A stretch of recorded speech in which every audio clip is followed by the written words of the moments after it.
You are looking at Julian's pronunciation guide, where we look at how to pronounce better some of the most mispronounced words in the world, like this other curious word. But how do you say what you're looking for today?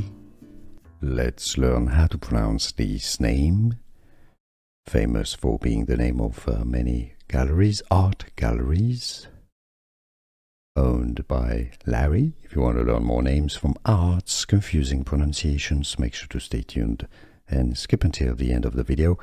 This is pronounced in English as Gagosian, alright? G-Go-G-N. Stress on the O syllable, Gagosian.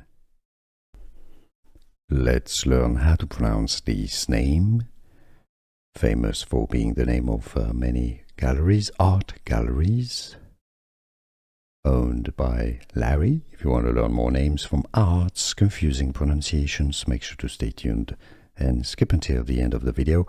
This is pronounced in English as Gagosian, alright? G-Go-G-N. Stress on the O syllable, Gagosian. Here are more videos on how to pronounce more confusing words and names too many mispronounced. Like this video if you found it useful. I appreciate your support. I'll see you soon and thanks for watching.